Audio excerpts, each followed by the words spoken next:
Here comes the total blood moon eclipse in the sign of Virgo.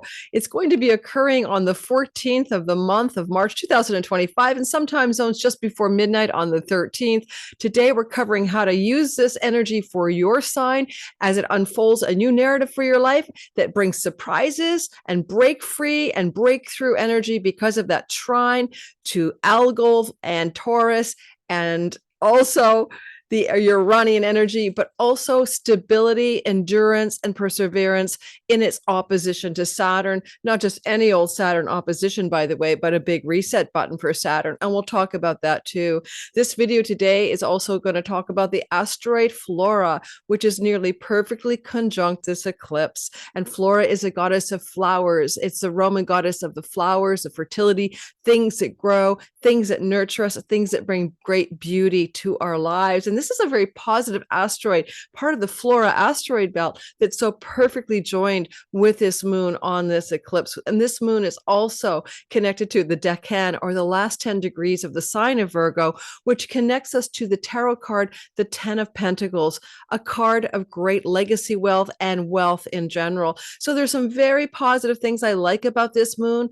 All eclipses are not created equal. Some can be extremely difficult. This one is way less so. That flow to Uranus is breakthrough energy. And if you need a breakthrough with stability, endurance, boundaries, and a solid sense of your mind, the moon being more realistic and sort of sober-minded Saturn, this is going to inform the next 6 months of your life and give you those powers. So welcome to my channel. If you're new, my name is Lori Lothian. I'm using the Western Tropical Zodiac, whole sign houses. Yeah, fixed stars and minor asteroids. That's why we have the minor asteroid Flora in here.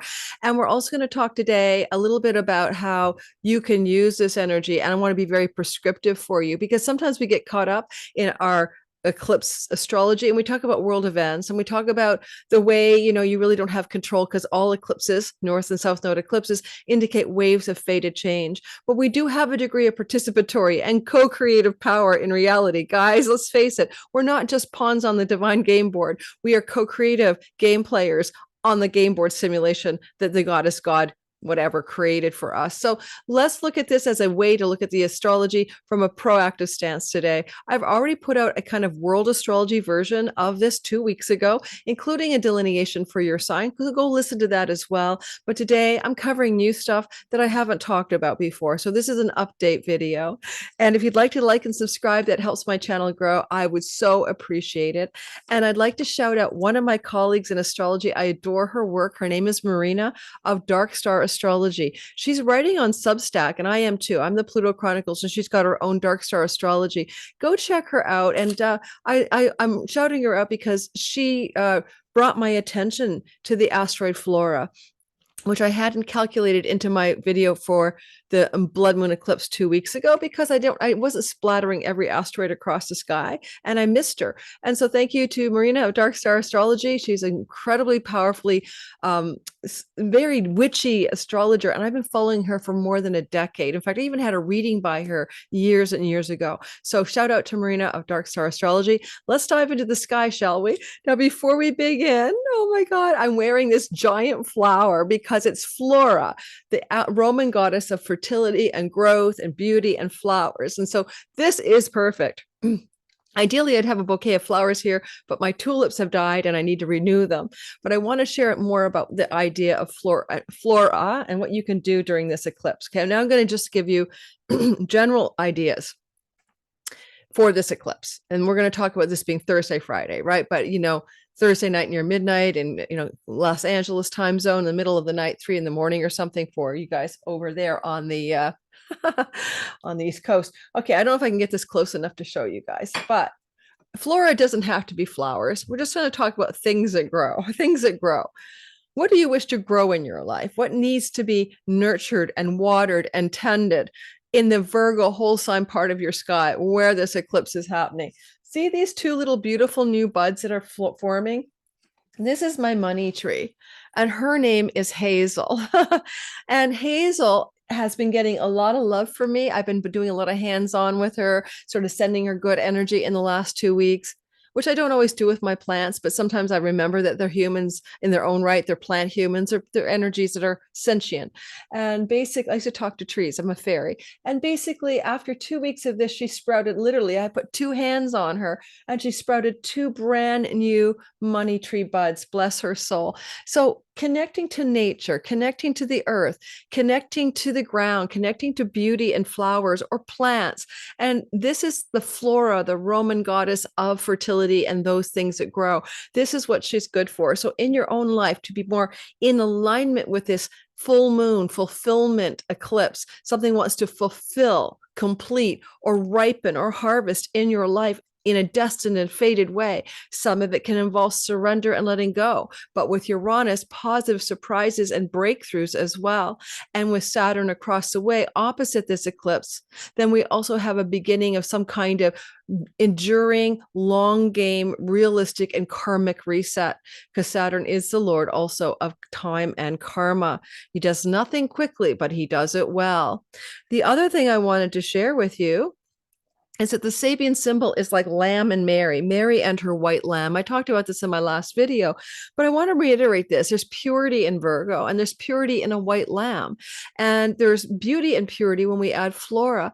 And when we do your sign, we'll talk about where the universe is inviting you to let go of what no longer brings you the purity and the beauty and the growth that you want and need, and to allow some positive, bounteous surprises.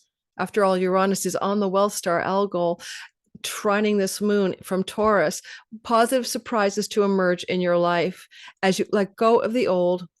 And over time, Chronos, Saturn, over the 6 months that follow, allow for the new to enter your life. Sometimes we hold on to things, right? Like I'm going to hold on to my kombucha. And because I'm clinging to my kombucha, right, nothing else can come into my hand, right? So if I let go of the kombucha, then my hand is empty and there's something I can receive. And so I will say, because it's a South Node, release and let go, full moon, total blood moon eclipse, which is visible in North America. Although I do not encourage people to watch eclipses in the ancient tradition, it's ominous, the bad omens, bad things, and rather maybe stay home, meditate, put on your chanting music, light some sage and candles, incense, etc. But I'm just wanting to reiterate the idea of letting go of one thing for something new to come in. It's very much vibrationally true with this eclipse, but it's what will allow you to be more aligned with purity. And that includes health, Virgo, pure health. Letting go of health challenges because you're eating or drinking or smelling or smoking or snorting or injecting bad things. Letting go of ways that you are attached to relationship. Now that sounds funny, doesn't it? But Virgo is the virgin and the priestess. And technically she's not necessarily all down for sex and love in the romantic sense. And so what part of you may be attached to certain relationships in love or relationships in romantic ways that at some level there's a need to detach. And finally, I want to mention this. One thing you can consider with an eclipse on the Lamb and Mary, this purity and all of that. Where do you need to purify your thoughts? Where do you need to purify your intentions? Where do you need to purify the mess in your mind? Because the moon represents the mind in ancient Indian astrology. It's your how you think and feel about life. It's your reactive character aspect, and how can you purify that part of your life. Now, normally I always say do not do magic on an eclipse. No magic allowed. Like don't cast a spell, don't try to, elect something. I would not start like incorporate my business on an eclipse. I wouldn't send the most important email out on an eclipse, but this is important. You can collage on an eclipse. Okay. This is an older eclipse I did about 6 months ago. I can't remember what the occasion was, maybe a Neptune Mercury conjunction or something. And I do these collages in a state of reverie. I will put on, music, candles, incense, just sort of jive and pull a bunch of magazines out and do this. You can do this on Thursday, Friday. Okay, this is okay. This is allowing the portal of the eclipse energy to open up and for you to become available to whatever your unconscious, subconscious, or deep part of your being is trying to message to you. So when I did this particular collage 6 months ago, I was overworked and super stressed out. And it's not so much that this is a an aspiration board. Like it's what occurred. It's because you can collage something: self-care, morning calm, share the joy, sunrise, serenity, your creative spark. Since I created this collage, I started the Pluto Chronicles and started writing again. I started waking up at 5:30, 6:30 a.m. and having quiet morning coffees. I started eating better. I started becoming the sunrise girl. And I always like to get up early, but I really stuck with it, not under duress, not like trying to make this true. When you collage something under a powerful sky, you're letting your soul speak to you. So I encourage you to collage. In my Venus retrograde class, we're going to be doing a collage on April 5th connected to the post-star point energies. And we're going to let it all come in, you know? Now, something else that's interesting is that I just received this in the mail yesterday when Venus and Mercury were coming into a perfect conjunction today and yesterday. I'm recording on March 11th. And this is called what is it called? The Golden She Tarot by Adriana Hodge. Thank you, Adriana. This is one of my followers here, and she sent this to me. And boy, does it ever match my color schema. And what I want to say is that I'm so grateful for the kindness of people who follow me. And so basically, she's in Spain, and it must have taken a month to get to Canada. And expensive, I'm sure, for her to mail. So I'm so grateful. Thank you. But I wanted to share that I thought to initiate the deck, which I have just opened up yesterday but hadn't used, I decided before we came on the call here, on the Zoom, to do a pull for you and me and everyone. And you cannot make this shit up. Look at the card, the Empress. Why does the Empress matter here? Because Flora, the goddess of flowers and fertility and things that grow, the divine feminine energy of the Empress is exactly the same way. By the way, this woman who gave me the cards made the cards, right? So isn't that beautiful? And she's got a bunch of sort of provocative semi-half nude women all over the deck. So it's kind of nice. So if you want to check that out, she sells it on her website. And I'm not even sure what her website is. I should have had that ready. But the Golden She Tarot, probably just Google that, and her name, Adriana Hodge, Hodge from Spain. Thank you, Adriana. So that is exactly the energy of this. And I'm going to put this on my altar because this is very in alignment with the Venus retrograde cycle as well. Now, the last thing I want to say before we do your sign. So I'm giving you more of a guidance thing, right? People are asking me about the politics in Canada, and I want to say this. Yes, I told you Mark Carney would win. Mark Carney won the leadership race. Duh, that was easy to predict. But also, he will not win the election, but he will pull some of the seats away from the Conservatives, who will still win the election with Pierre Poilievre. Second thing I want to say is, eclipses happen 6 months before an eclipse. I know, it's like, really? But yes, you're thinking, oh, I'm going to wait for something to happen. I'm going to wait for this eclipse that's going to happen on Thursday, Friday. No, you're already in a kind of like, especially 6 weeks before, you're starting to feel the themes emerge, right? And sometimes even 6 months before, you can still feel them building. For example, I have a girlfriend who came over the other day for dinner, and she was carrying a sobriety book she's reading, and she wasn't drinking any wine. This is the girlfriend that makes me want to quit when I want to quit wine. And she said, oh, she's such a temptation. She drinks her wine. And so why does this matter? She's a Virgo rising, Virgo sun. And she's got this whole excitement about finding this like new idea of not drinking wine at all. And by no means is she an alcoholic. I'm just trying to say, you know what I mean? Purify. It's time to purify. So she got a hold of this book a week and a half, 2 weeks ago. And I didn't know about it. She was traveling. And that's exactly what I'm trying to say. The backwash of the eclipse energy has been playing out in your life already. You already feel it coming at you. Me getting this amazing, beautiful deck, for example, as a gift, by a woman with a bunch of pictures of half-naked women all over it, is literally very Virgo, very priestess, very divine feminine. And we're having an eclipse, a blood moon eclipse on the star, on the area of the chart that is Flora. And don't forget about that 10 of Pentacles in that Decan. That Decan involves the star of wealth. In fact, I'm going to do something in a minute. Let's just get going. Let's keep going where I'm headed, first of all. Let me go ahead with Marina. Let me see if I can pull her up. So on Substack, Marina, who's an expert on the decans and the decans of the Zodiac, 10 degrees for each separate chunk of 30 degrees of each sign, or each sign in the house, or house, whole sign house. Anyway, she does mention something about it I want to share with.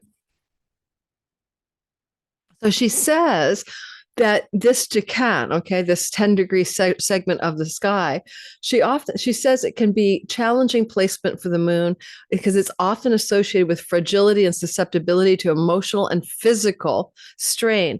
And some astrologers link this sensitivity to autoimmune concerns that stem from weak personal boundaries within relationships.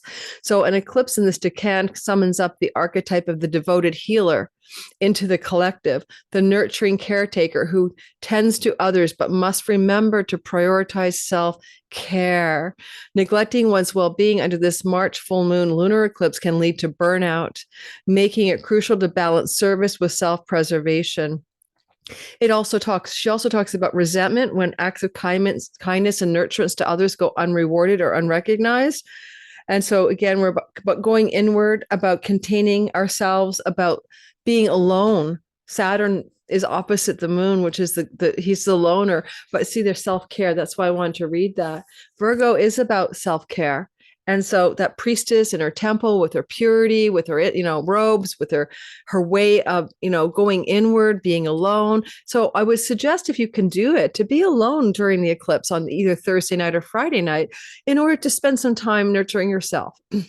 And also some time inviting in what you want and letting go of what you no longer need, because this will be that. There will be a need for restraint, boundaries, and letting go, because South Node and Saturn imply that across the way.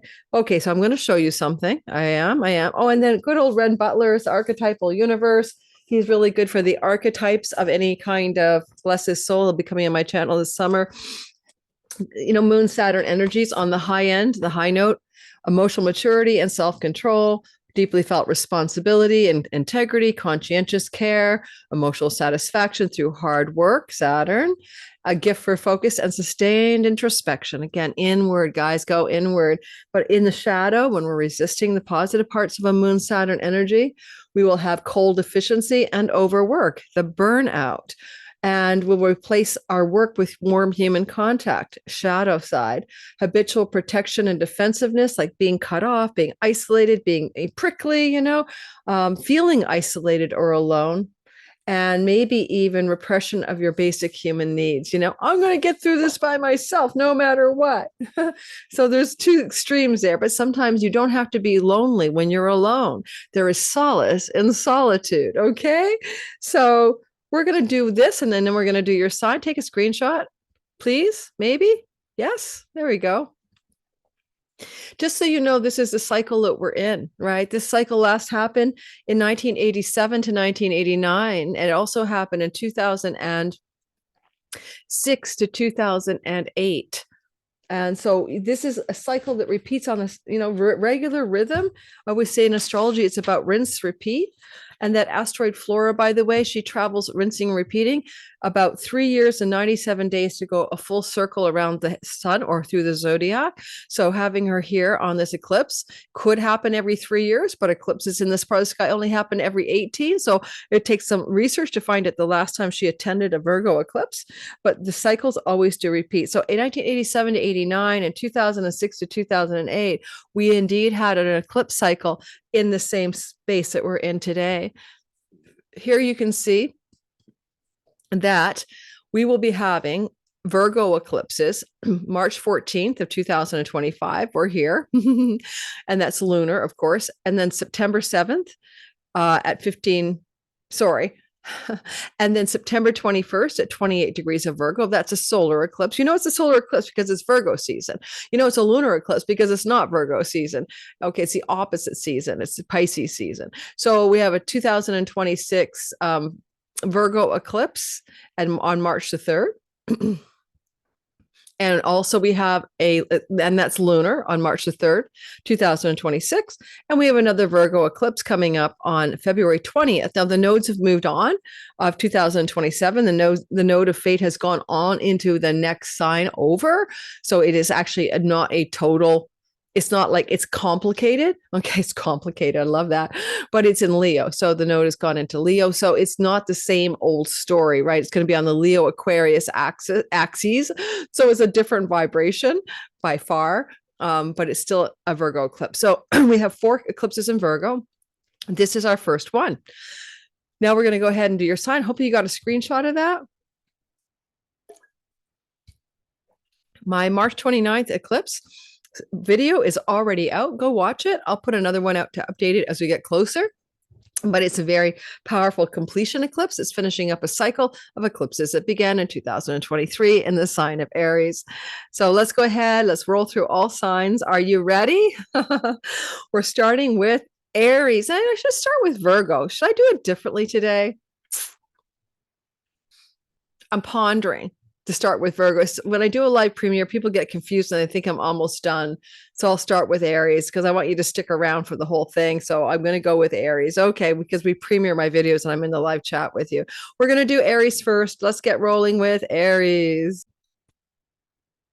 I forgot to share the otter spirit jewelry with you because I love this, how this is so feminine. So this is Moonstone and this is, I don't remember these guys. Honestly, rhodonite and a bunch of other stuff. But long story short, I love the jewelry, and I'm a sponsor kind of thing, like a affiliate.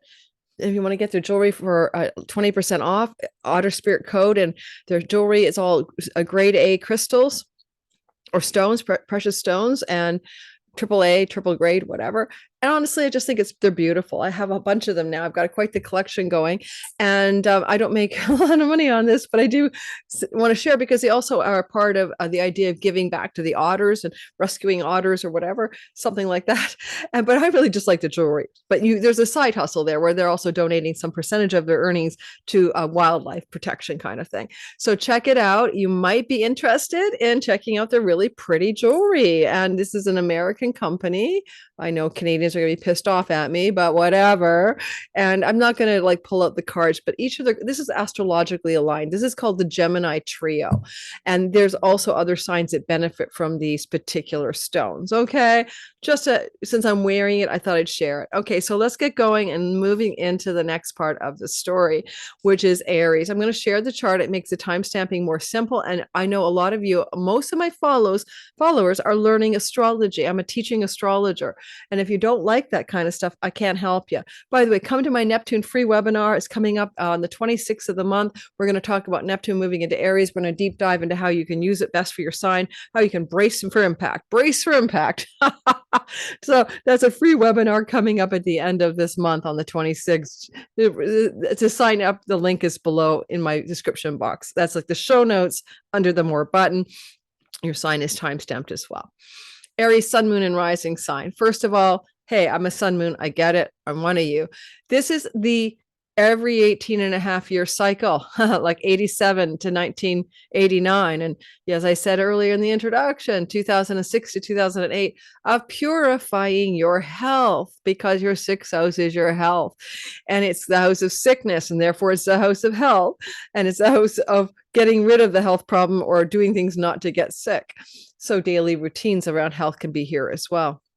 The South Node is to let go of something, to release and surrender your grasp on something that may not be good for you, especially when I look at Saturn, which is constraint and control across the way in the house of substance abuse addictions or misuse addictions or things that you do that aren't good for your health. So a lot of Aries are going to clean up their health, basically. But don't forget, we have Flora here. And Flora is that beautiful goddess of what grows, what is fertile, what is self-nurturant, what is abundant. The whole Decan is about finding, as Marina says, that self-nurturant, self-care element of reality.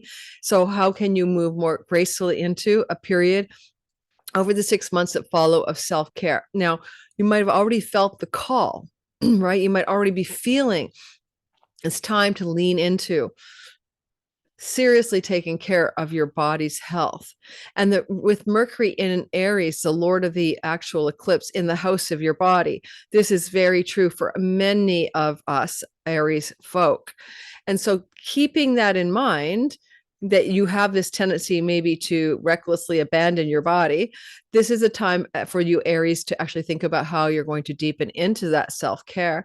And self-know might be not what you add. You don't need to add another gym membership or another yoga place. You might need to let go, simply surrender, release, excrete, self-know, something that is not adding to that purity, that self-tendering, loving, and caring for yourself. And what doesn't nurture you what doesn't make you grow, like my good plant Hazel here. It's time to release it. Now, this is also true for you when it comes to the work you're doing in the world. It can be your job, it can be your own business, it can be the thing you're doing to be of service to others because maybe you're retired, but the thing you're doing that looks like labor or work is asking also to change. And maybe you have to let go of, release something in order for something new to come in. For some of you, it could be as big and bold as a career change, not just a job. And that's because Saturn, the serious one across the way in the house of deep soul work, rules the house of your career and reputation. And you may be getting, some of you, to a point where you want to start over and let go of an old path and start something new. And so there could be a very profound series of eclipses as we go through the next 2 years with Virgo eclipses, where you recognize it is time to really sort of let go of an old work path, an old labor path, an old career path of some sort. And, on a very practical note, the house of rentals, in terms of having a landlord or being a tenant, can connect to the indentured servitude of the sixth house. And therefore, some of you will also South Node, let go, Moon home, talking to Mars in the fourth house, time to let go of a current place that you own, or as a landlord that you've been leasing to somebody else, and change that up a bit. Finally, the one thing I didn't talk about in my video at all 2 weeks ago, but I think you should go back and listen to that because there are other elements I won't cover here, is that you'll see that you have the Vestal flame of sacred devotion. She is a temple priestess. She tends the sacred hearth fires in Rome to keep the peace in Rome. The priestess of sacred devotion is talking to this lunation, and the distance between that 23-degree moon and the Vestal flame is a very powerful 5 degrees. It matters. It counts. The Vestal flame asks you to tend the sacred devotion of your occult mysteries, of your of talking to dead people, of doing things in the ghost whisperer type of environment, to tend a sacred flame to your money that you're investing in the markets. And then some of you in this regard, be careful. The markets are jittery, to say the least, through till June, by the way. They'll turn around midsummer, according to me. And I kind of want you to consider that you have a financial flame that's worth tending as well. This is an interesting placement as well, because the Vestal flame in the 8th house is an aversion to the house of marriage and squaring the house of sexual romantic love.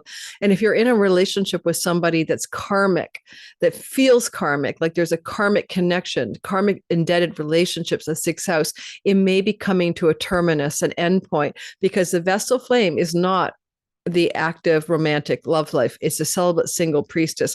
And some of you may be getting ready to move in that direction. Not all of you, of course. And you could stay in your relationship, but pull away from the sexuality and move into a time of more celibacy or less, romantic inclination, as you tend to yourself instead.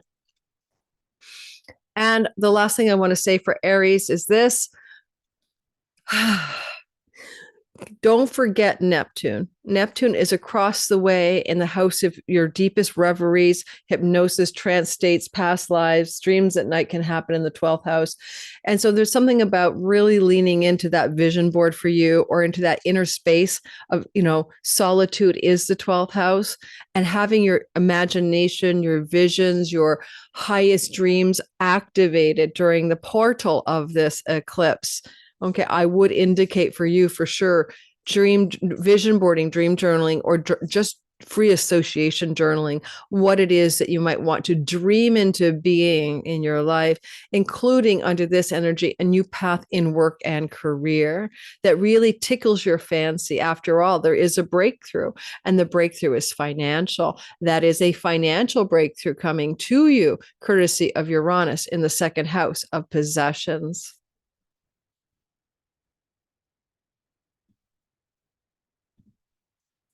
We're moving on, except the software isn't. That's the way it rolls here, guys. The software and me don't get along. It's just because I'm just going to keep changing it up. Give me a minute. It's the software doesn't like to hold the whole signs ever. And I complain about it, right? It's a solar gold for Mac. Yes, I use it because I can't use I can't use SolarFire because I'm not going to move from my Mac to a non-Mac. But all right, let's get going and talk about Taurus, Sun, Moon, and Rising. So if you're a Taurus bull, welcome, and this is your sky. Now, like I want to talk about the idea here that you're having a moon in a fertility house, and we have also Flora, the goddess of what grows and what is fertile, and you are having a trine to the god of shock and awe.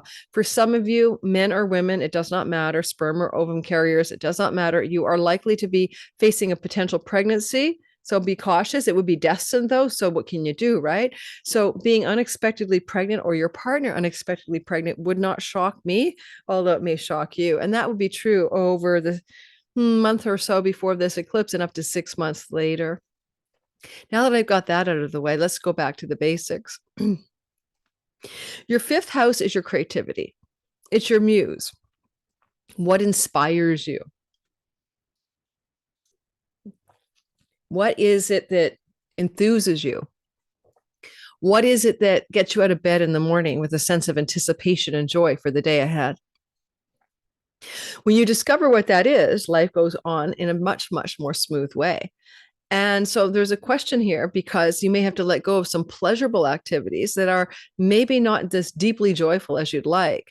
The South Node here could say it's time to stop partying, for example. Why? Because the fifth house is the pleasures of social activities and hedonism and revelry and orgies, if you like. And South Node is like release, surrender, let go of these pleasures and look deeper for your joy.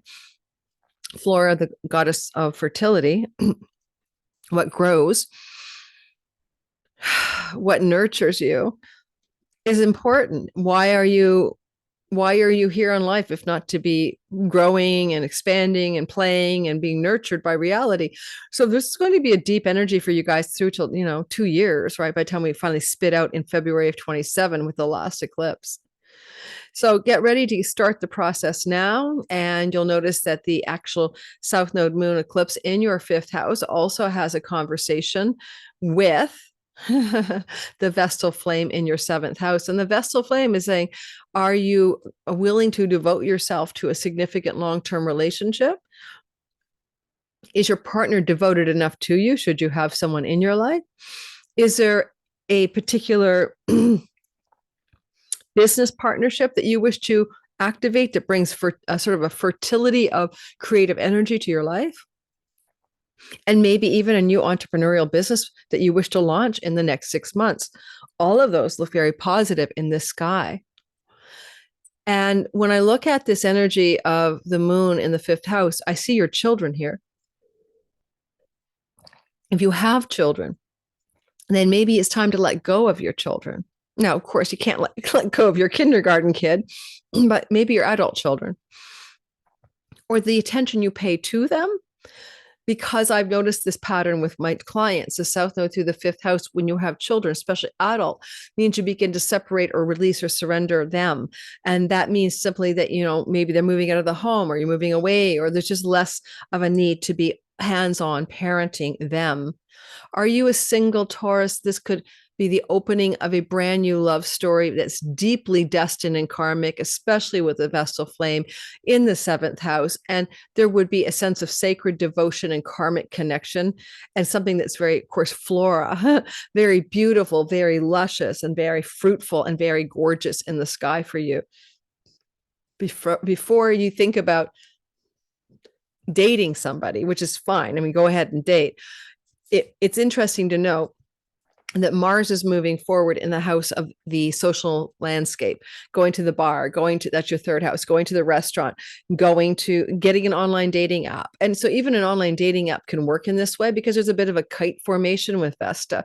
And so I encourage you to look at the idea of, I would go local myself because Mars is in the sign of home, and therefore this is less likely to be the digital world and more likely to be going to that restaurant, going to that bar, going to that, library and meeting somebody, or the grocery store, because it's Cancer, the food that nurtures us. But if you don't meet somebody in that milieu, then you could meet them because you're going to travel. When will you travel? Sometime in the 6 months that follows this eclipse or up to a month before. And it could propel you into a profound new love relationship. Now, you could also get a little bit of money off of that fifth house. The fifth house is entrepreneurial businesses or endeavors. And of course, there could be some real lusciousness there with the 10 of Pentacles, the last Decan card indicating wealth. And with Uranus on Algol, sudden surge of wealth through entrepreneurial or creative activities. I mean, with Saturn, what boundaries do you need to form with friendship groups and circles in order to move away from the orgy pleasures into something more aligned with your long range dreams and goals? And for some of you, you may have to pull away from social groups and social settings as a result of this.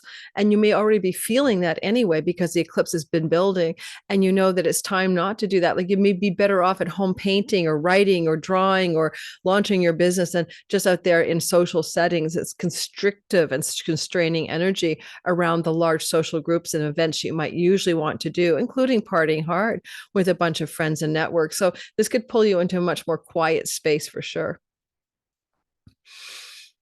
And the last thing I want to say to you about this energy is, we're looking for the purity of the fifth house because of the lamb Sabian symbol, and also this energy of this beautiful energy of what Virgo stands for anyway. And the purity of the fifth house is, can you design in your life like an artist with a blank canvas, the most true, pure, clean, unpolluted version of what it is going to bring you true satisfaction in life?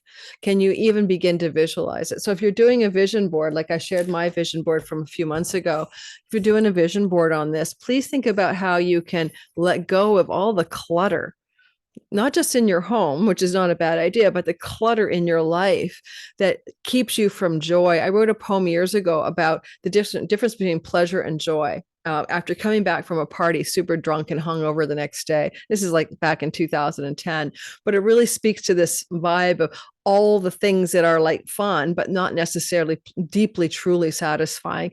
And so there's that story for you as well, Taurus. Hey, Gemini, sun, moon, and rising sign. I want to take a chocolate break in a minute, but I'm going to keep going till I get to Libra. We can say for you, and I have a progressed Gemini sun, and no, your progressed planets are not as strong as your natal chart, but they're secondary icing on the cake meanings, okay?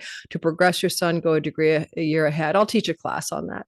All right, so what I want to note here for you is that you've got this kind of Lamb and Mary, purity, virginal, vestal, goddess of fertility in the house of the home. This is your fourth house. Your fourth house isn't just your home. It's the midnight hour of the chart. Essentially, it's the darkest sky. And therefore, you are usually home alone in bed. Hopefully, you're not out there all night long in the real world. So when you're in the deep darkness of your private time alone, away from the public eye, what is it you wish to do that nurtures you? And what do you wish to do that is deeply creative in terms of its flora, the goddess of the flowers and the things that grow, the Roman goddess of fertility? And so there's something about being in the home, and in the month before and up to 6 months after, you've been really sitting with this idea of the nest being a place of sacred devotion, of sacred self-care, of connecting deeply to yourself. And I love this energy because sometimes it's also what you need to let go of. And anytime you see the South Node with the moon, which represents home in the fourth house, these are what you need to release: clutter, excess. Do the Marie Kondo. Does it bring you joy? Otherwise, give it to Goodwill. Go through your wardrobe, do the same thing. Go through your possessions, do the same thing. Mars is cutting through the house of possessions in a flow, in a kite flow to this storyline. Let go of everything in your possession, in your home that no longer serves you, and literally declutter. Zen out. Make this a Zen space. Simplify it. Now, at a spiritual level, the fourth house is the mother. It's also the growing up, your childhood, the ancestral line, and the family of origin. Do you need to release and surrender something about the mother story? I mean, it can be anything. Like my mother was a housewife and had no money, and she never found her path in life. And she died without being, the starlet. She wanted to be a Hollywood starlet. My mom was very pretty, but she was very shy. And I don't know how she'd ever do that. And she also had agoraphobia and she also had OCD. But ideally, you could let go of some issues from your childhood where the mother or your relationship to her or some of the ancestral wounds or some of the stories you were told as a kid no longer serve you, that you don't have to live by the code of the family that bore you, that you can individuate out of this and become separate from it for your own highest good. So that can be important. However, South Node can mean letting go of your home as well, especially with the moon. And over the 6 months that follow, several of you, many of you may let go of your home.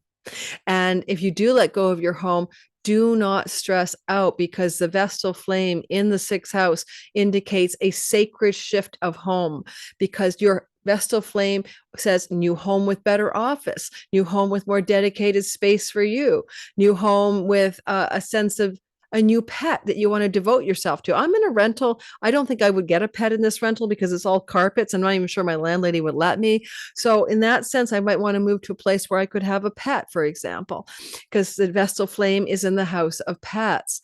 And in this regard, perhaps you could find yourself really moving into a new place just for the idea of having an animal or a pet companion, or having a better office space. That's your sixth house.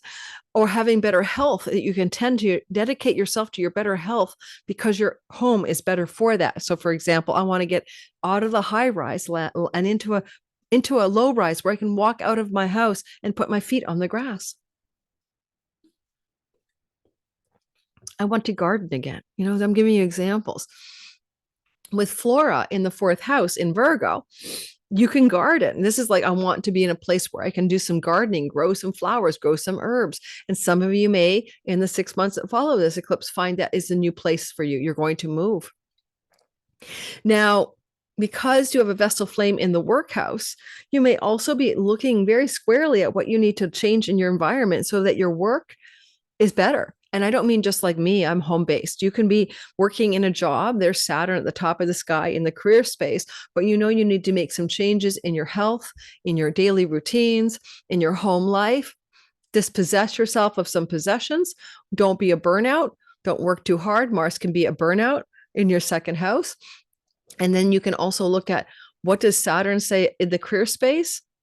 He says boundaries. He says discipline. He says control. He says emotional maturity. And you're trying to kind of come into a stoic and sober-minded, realistic way of being with your career while also being satisfied, nurtured, and decluttered and pure in your home. The exciting part of the sky is the breakthrough. Uranus is on the well star Algol, and it has other meanings, of course, but we're going with the positive, in a beautiful trine from the 12th house. Now, the 12th house is also money. So some of you may come into a sudden surge of money coming from far off places, distant marketplaces, borderless income, digital revenue accounts, and a sudden surge of money in your career space connected to what you've been doing in your home. And that takes up to 6 months to show you that unexpected financial breakthrough.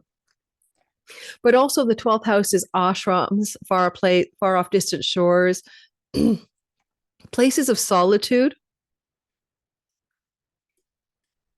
This almost looks like you could get a home or change your home to a distant shore or far off place. I mean, within your country, sure, or even in your state, or province, but not like next door, not in the neighborhood, right? A bigger move than that, across the country or to another country. The emphasis is on breakthrough regarding home, but also the acquisition of solitude, stillness, and sacred aloneness. Even if you're living with your kids or your spouse, you can find the space within the space for you to be nurtured and find the alone space that you need. Okay, that's what I've got for you. And this looks like, this ultimately is a kite that's in the Artha houses. So there's some changes in the work, changes in the income sources and the way you derive the money, reconnected to the career space. I'm going extremely slow. I'm recording this on March the 11th, and this needs to be flipped around by my assistant or me so that it goes out Wednesday The 12th. I'm so behind schedule. All right. I'm just taking a chocolate break. I shall return. She's back. We're moving into the next sign. All right. Here we go. All right. Moving into the next sign. Kaboom. If you're a Cancer, sun, moon, and rising, the moon, which is the lord of your sign, is being eclipsed. And we, in the beginning of the video, I told you the cycle. I hope you guys listened, right? 87 to 89, 2006 to 2008. This is a lunar eclipse that's on the asteroid flora for what needs to be what is beautiful, floral, what's nurturant, what's fertile, what's growing, right? That kind of life force energy, the Empress energy. And she's in your third house. Now, some of you, South Node going through the third house with the moon to purify, release, let go, and surrender can be a connection to a cousin, a niece, an uncle, a neighbor, a neighborhood situation, maybe even a sibling, one younger than you that you are overly attentive to. And at the same time, you could also let go of the neighborhood. Sometimes this South Node transit through the third, just like the fourth house, can indicate a change of home. And so you wouldn't move too far away, but you would change definitely the local environs in a significant way in terms of home, moon, nest. And so what I say is this South Node transit through your third house is here, right? For 18 months or so. So there's definitely in the air the idea of changing your neighborhood for some of you. All right, there's just a possibility of that. But when you look at like letting go, purifying, decluttering archetypally your third house, this is your daily, everyday go abouts. This is what you do on the daily. I go to the gym and then I go to the library and then I go to the store. And there could be some really big changes in those everyday routines and the places that you get about to and go about to and the way you do the get about, go about. Because Virgo is a sign of health, you would change these things to better your health in that regards. Because this total blood moon eclipse letting go is opposite Saturn in the ninth house, which gives you that sort of long game marathon endurance. You might be letting go of something to do with your online social media space, especially if you have a website or you're in the online space, which is your virtual neighborhood, in order for you to put some discipline and structure and boundaries into your life, but also maybe for some of you to desire to learn, attend a higher educational setting, go back to school, find a teaching or teacher that's going to align with your deeper values and the meaning of life and your dharma, and temporarily let go of all the busyness of that cadent third house, which is everything, right? It's like neighbors, neighborhood, cousins, siblings, writing, teaching, online world. Oh, time to let go, release, surrender. This kind of kite formation that's happening here, the backbone of it, of course, is that dilemma between the two polarities. But also you'll notice that you have the Vestal flame of sacred devotion in the fifth house of your children. Now, you may already have children and thus you are devoted to them. But there's a sense of sacred duty around the children. And as well, the Vestal flame here is the opposite of sexing it up. She's the celibate priestess in the house of romantic and sexual love. And with Saturn at the top of the kite, or the handhold ruling your marriage house, or maybe a pulling away from sexual intimacy and romantic type love in an existing relationship, because you got a lot of priestess archetype going on here. You might want to devote yourself in the 6 months that follow up to a month before to creative projects or entrepreneurial businesses. These are fifth house things that truly inspire you. Like you've got your mojo, you feel it. You're like, I'm on it. I'm doing it. This is like, I want to write that book, get that song done, launch this business, etc. And so you're really preoccupied with the creative part of your chart. And at the same time, Mars is making decisions with you. Mars moving through your first house. You are making decisions, taking action. You are ready to go. You've been pondering since, like, goodness gracious, January 6th, when Mars re-entered your first house and then turned direct on February 23rd. You're ready to make some decisions and actions, becoming Mars, becoming the warrior hero, action taker of your own life. You don't suffer fools gladly, and you can be very emotional when you want to cut something or someone off. But you're also moving forward, and you have new momentum because of this direct Mars in the house of you. Now, of course, the moon for you is a critical planet, and so all eclipses move you deeply. But this is definitely possibly connected as well to some kind of movement toward ideas and communications strategies that are really exciting for you, that you really want to follow through on, whether it's, again, a store, a brick and mortar business, an online business. Something wants to happen for some of you along these lines. Writing, getting into some more writing projects, especially one, letting go of old writing projects and starting new ones that are more destined for you. With the sudden surprising breakthrough, break free energy of Uranus flowing to this moon, you may have some major changes in your life, courtesy of a sibling one older than you, that are surprising but deeply positive, and maybe also wealth activating. You may have some surprises from allies and friends and people who wish to help you, who want to benefit you, like a patron coming out of the woodwork and supporting your writing project, your online project, your creative project, your entrepreneurial business. Friends with high places and favors are looking out for you. And you may have some shocking, surprising changes in the career gains and the way you earn money as you move towards clearly something new here. Uranus has been shaking it up for a while, since 2018 in the career gains house, but it's that chironic wound that's being healed in the house of career and reputation that suggests many of you are navigating over the next few months into a different way of earning money. It may surprise or shock others. Like, oh, I quit my job. My sister is a healer. She's a fucking good healer. Like, she's had miracle turnarounds, and she thinks she may be moving away from her path as for years a nurse, then for 8 more years a Reiki healer, and now doing something new, and it could surprise or shock the world, like, because she's going to become, I don't know, a police officer.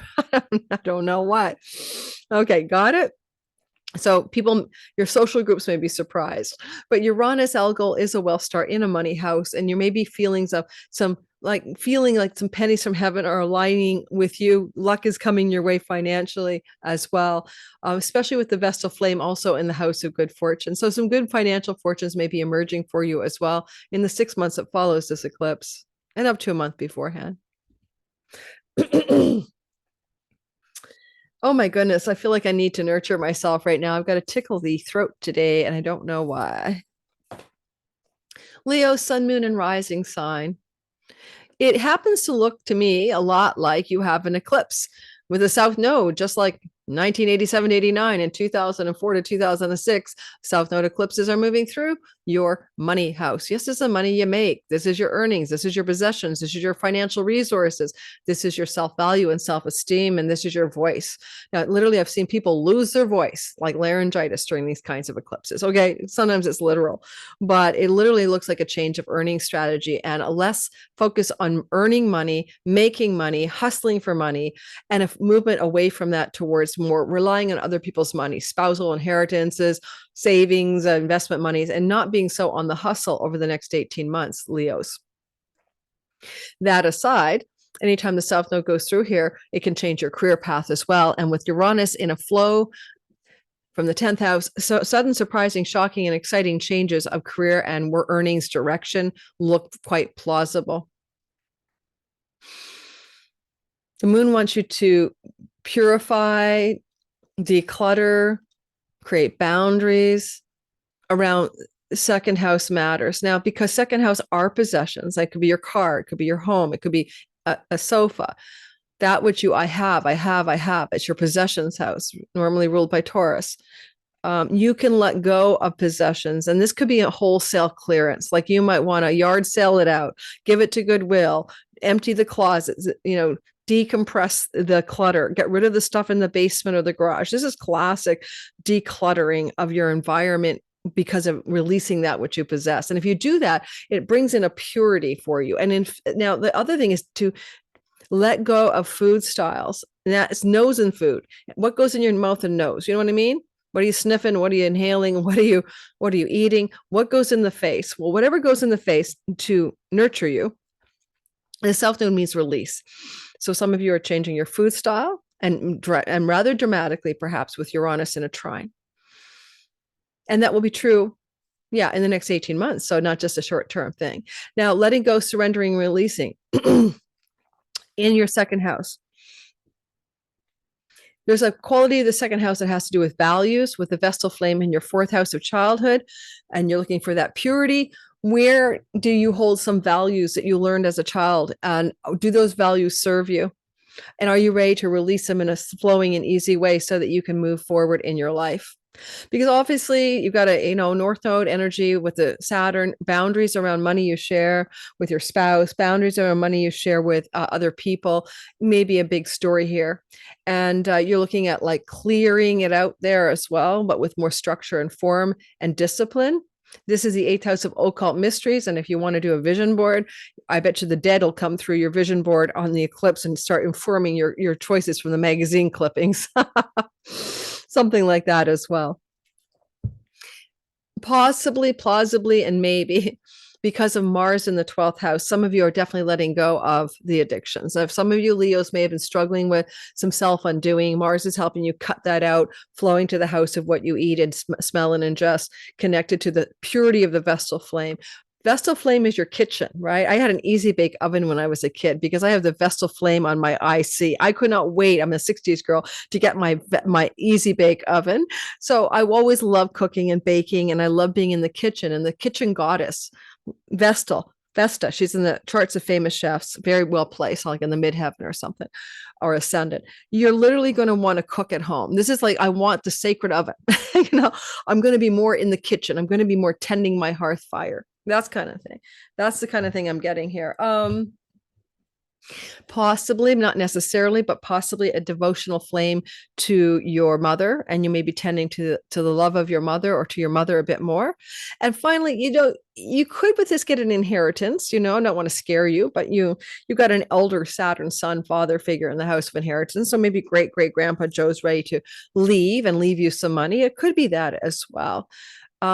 Do you have a sanctuary in your home? Because the Vestal flame is like, this is my sacred home. I've got this little corner of my home where I have an altar, or I have a meditation, or my incense, or I can be alone.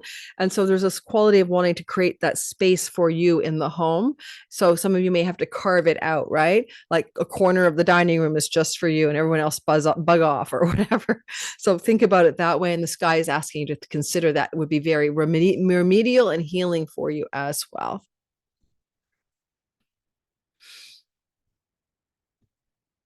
Virgo, sun, moon, and rising. Well, you are the Virgo virgin yourself, and you're all about purity and health and, sacred duties and service. That's why Virgos are so much service to everybody else around them, because they're coming off the sacred duty and sacred service of the sixth house of the chart, which is connected to service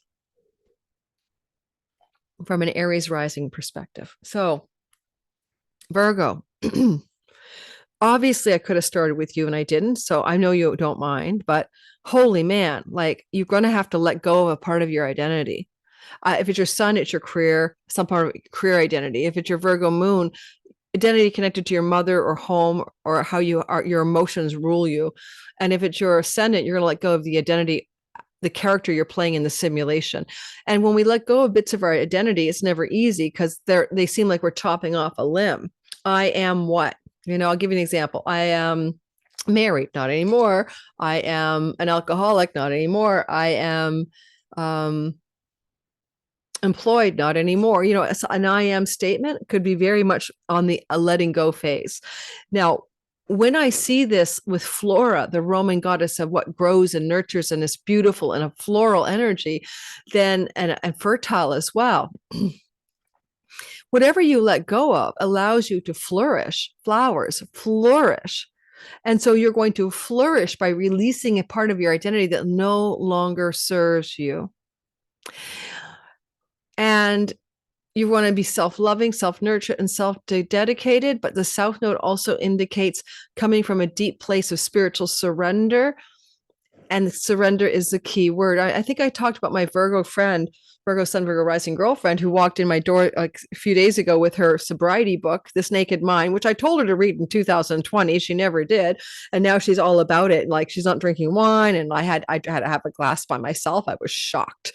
So she's already looking at the purification of the body, the purification of the mind, the purification of the thoughts, the purification of the emotions, the purification of you by what you release and surrender emotionally, psychologically, mentally, physically, is important for all Virgos at this time.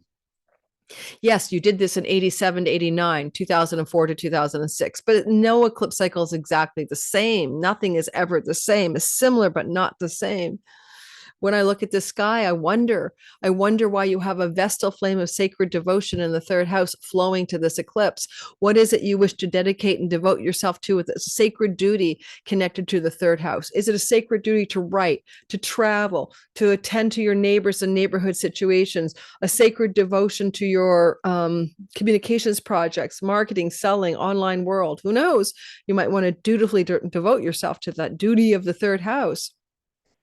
And then Mars is slicing and cutting direct through your 11th house. Oh, that's definitely cutting some friends aside. Slice, slice, slice. Goodbye to that friend, that social group, this community. You're going to be slicing those away, and even slicing a job, because this is the gains of the job. So, disconnecting from a job because you're taking care of you and what kinds of things need to go that help you be whole and pure and self-loving and self-dedicated.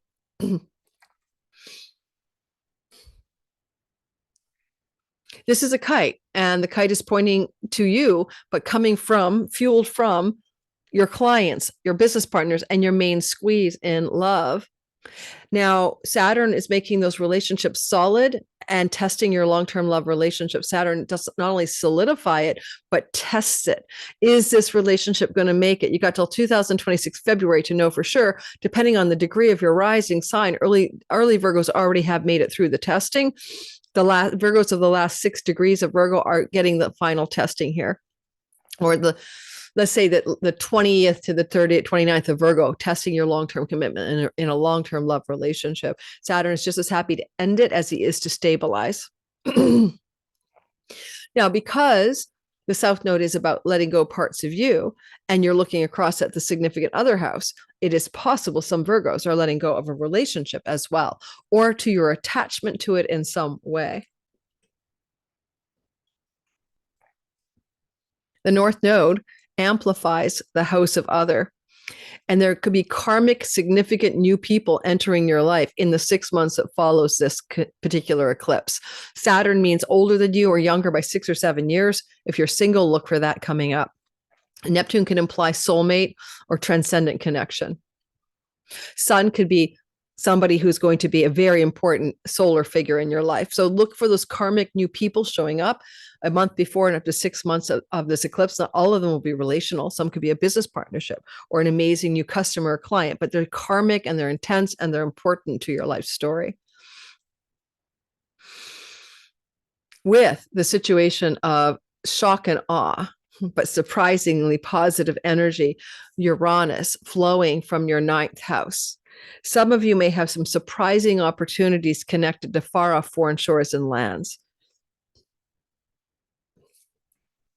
Or your significant other has a surprising opportunity connected to far off foreign shores and lands. Okay, either one.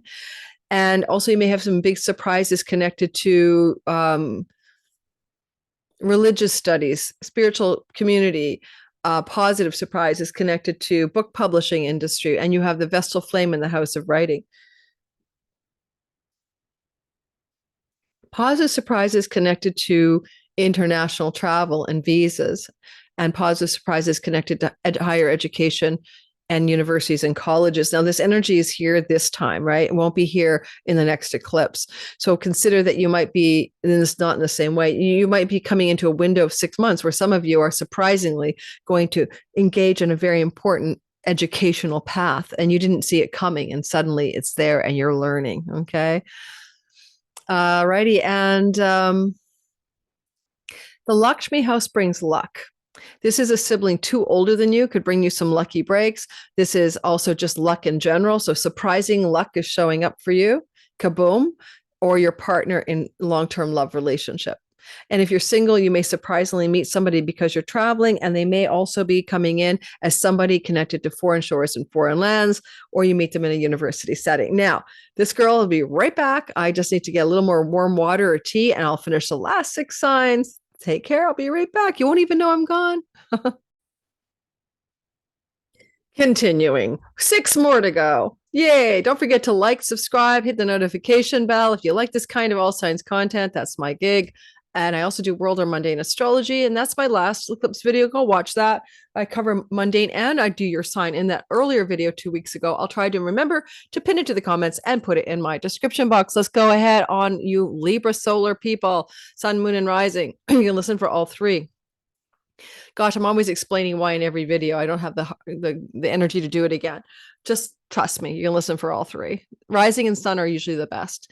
All right, Libra, sun, moon, and rising sign, March the 13th, 2025's eclipse, or the 14th, whatever. Depends on where you live.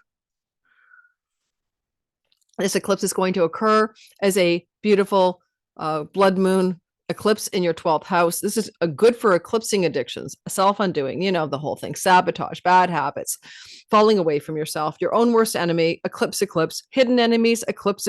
Goodbye, hidden enemies. Goodbye, too much Haagen-Dazs. It's all leaving you now. So goodbye.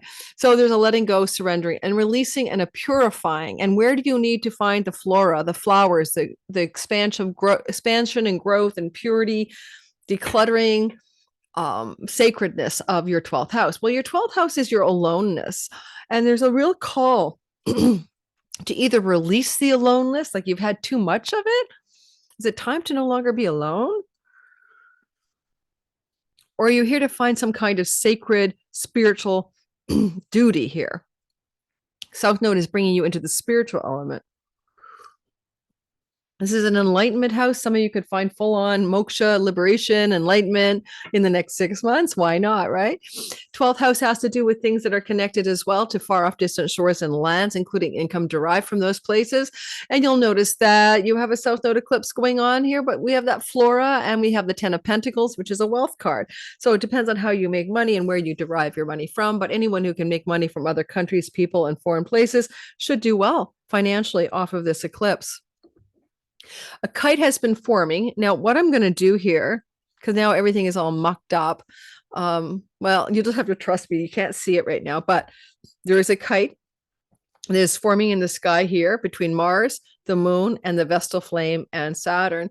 And the long story short is you're making some changes in your work. You already know you need to. You've been thinking about it since January, maybe even September, October, changing your job, quitting your job, or being more focused and dedicated in a sustainable way in your passion projects and work that you do. And as you're thinking about this Mars energy, you're also tending to a Vestal devotional flame in the house of your money, your possessions, and your earnings. And so there's a shift around the way you make money, the dedication, not burning out in the way you make money. Some of you may quit a job and change your money strategies because of this. But of course, the Vestal flame of sacred devotion is a kitchen goddess in the house of what you ingest through your mouth. And therefore, I can see a lot of you looking at this sky and going, wow, these bad habits, the takeout food, the junk food, the sugary food, the processed food, time to let it go. I'm going to tend a sacred flame in my house of food. I'm going to start cooking healthy foods for myself. And I'm going to spend more time alone, tending to my needs, being more devotional to myself. And I make some changes in my work style, work pace, and work momentum in order to tend to my physical wellness connected to my dietary habits. Now, with this Saturn in your 6th house of work and the flow to the Vestal flame, Mars saying maybe some work changes. Looks like you guys might be moving towards some kind of earnings and job and work strategies that are more in alignment with something you wish to devote yourself to, like money through sacred duty and devotion as a point of, energy field wise is different than just my job and I'm making money and I'm chasing the paper. She's saying, like, are you dedicated? Are you devoted? Is this worth your energy? Is it a sacred calling? And so a lot of these questions are up for you to investigate in the wake of this eclipse. And certainly your alone time can be very deeply spiritual, and you may be able to plumb the depths of past lives right now as well. because you have some unexpected surprises, and that's Uranus in the eighth house of chunky money, connected also to work, a severance package, a buyout. Do you work in the United States and you're in the government? Severance packages, buyouts, things to do with chunks of money connected to changes in work, sign-on bonuses, massive commission checks, royalty income surging in surprising ways, passive income surging in surprising ways. Shared income is royalty income. You share the money with a book publisher. Money while you sleep, money making money, surging, crypto taking off on you. I wouldn't count on it right now, but you know what I mean. And so all said and done, it looks like you're having a kind of radical financial Algol star in the eighth house of chunky money activation. And it looks like it's very much connected to things you're doing in work or quitting a job or changing your job. But it's a surge financially connected to work matters for sure, a month before, 6 months after the eclipse. But I want to go back down into the energy of the flora energy, the goddess of what makes you flourish in the house of aloneness on the south node of your spiritual life. Do you have enough aloneness to tend your own spiritual life? There's a question with that. Maybe some of you do. Maybe you spend a lot of time like meditating or, in solitude, tending to your spiritual path. But Jupiter could bring you a guru on this eclipse, a teacher or a teaching. You begin a meditation path. You find a spiritual teacher. You go on a pilgrimage. But the quest is to deepen that spiritual part of your life. And in order to do that, you need to be sometimes in some solitude. The moon here can also be about moving or traveling to another country, and that also being connected to a deeper spiritual path. But for most of you, it's more likely to look like you're deepening your path just by finding contemplative, quiet, alone, and meditative energies very good for you. And, Mercury's busy in the house of significant relationship, trying to work on that wound in long-term love or business partners or, marketplace, public audience and stuff. And he can sort of witness the 12th house eclipse half-assed. It's sort of like off in his peripheral vision. But you may find some changes in your relationship are necessary, that you are able to carve out a little more time alone within a existing long-term love relationship, if you have one. Sacred devotion to yourself, tending the dietary habits, and working on your health in general, because Saturn is in the house of sickness. So not just a work house. So you're really being called to tend your sacred flame of attention to your diet, to your addictions. South node is letting go in the 12th house of self-undoing, which does include addictions, so that you can be more robustly physically well. And then you'll have more energy to make decisions and take actions about what changes you're trying to make by mid-April in your career and reputation space. Because some of you may leave behind a career or a work job situation as a result of this Mars transit. All right. So good luck with that, you Libras. Let me know how that goes in the comments. I'd love to hear from you. Scorpio, sun, moon, and rising. It has an eclipse cycle bearing down upon us. Like, yes, I reminded you in the beginning, this is like 87 to 89 and 2004 to 2006. And here we are again, but always different. And you're having a South Node Virgo eclipse in your 11th house of good spirit. This is a place of friendships, and often a sibling one older, but often this can end up having us pare away and release those friendship circles and groups of belonging that we've outgrown, that no longer suit us. With Flora in your 11th house, with this moon, blood red moon, what is it that will help you flourish? What will nurture you? Often by not what you add, but what you let go of. Sometimes obligations socially, sometimes groups of belonging may not be your best cup of medicine at this time. And maybe in the next 6 months that will be obvious to you, because you may want to be focused on your creative energies, your procreative and creative and romantic energies. You may want to spend more time in that North Node, 5th house of your romance, your creativity, your entrepreneurial business, your, what things inspire you, to enthuse you, that activate the muse. And sometimes social life and creative life are completely separate, right? You need time alone. You need time in the creative artist studio of the soul. You might find that this this idea of what makes you flourish. It could be that some of the groups you belong to as well, like you might have social networks or groups that you realize are just not working and you need to let them go. They're not nurturing you at all. They're not flourishing you at all.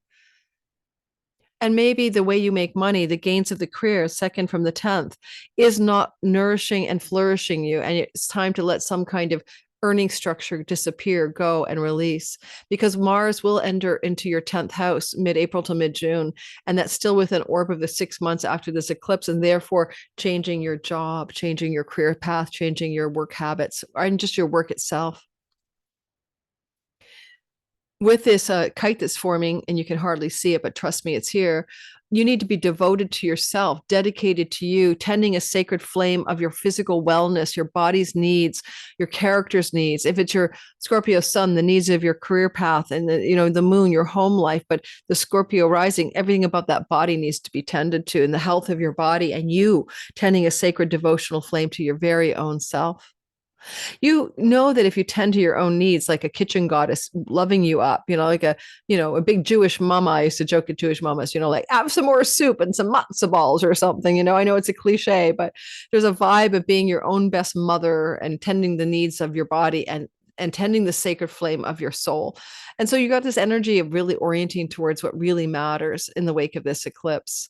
Mars is saying maybe some changes are coming on your spiritual path as well. Maybe you're going to, ditch religion, go to a meditation group. You're going to make some changes about the meaning of life. You're going to try to align more with your true purpose, especially when it comes to creativity and the parts of your life that are creative or inspired. And you want to make an alignment there for sure. I feel that with this energy of Mars in the 9th house, some of you may also find that travel abroad will soothe your soul and be a very strong place of sacred duty and devotion. Some of you could even get pregnant. There's a North Node transit through your house of fertility, but that could say pregnant, you or your partner, in the next 6 months, maybe through travel, maybe through distant shore lands and travel. You could get a pregnancy going here. You have unexpected surprises, unexpected shocking developments coming from your marriage partner or your clients or your business partners, but this flows to the eclipse. And so even though it's shocking or unexpected, it flows. And of course, your marriage partner sextiles the house of fertility with the North Node, and therefore it could be a fertility transit that your partner announces. Obviously, you have to be a man for this to be true, because I doubt you females will have your male partner announce that he's pregnant. What is a woman? She can announce that she's pregnant. Keep that in mind. It's very simple. It's basic anatomy. All right, so big surprises with the marketplace, the public, and the audience regarding creative projects going viral, having a big splash coming off of this eclipse. Yes, that's possible here too. I want you to consider that ultimately you're going to lose some friends out of this story. I mean, South Node eclipses next 18 months, it's time to lose some friends. They can move away. You can move away from them. Interests vary. Things go downhill. You just don't want to do the things they do. And so be willing to allow that, because you need to understand the Vestal dedication flame.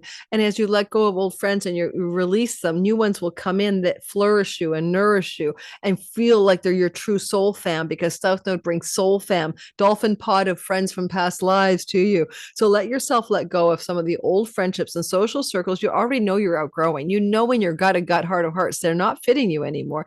And new ones are going to show up for you over the next 18 months. And this eclipse, kind of, you let go of friends in 2004 to 6 or 87 to 89. It's back again, but soul pod friends are coming in. New South Node destined friends will emerge and replace the old.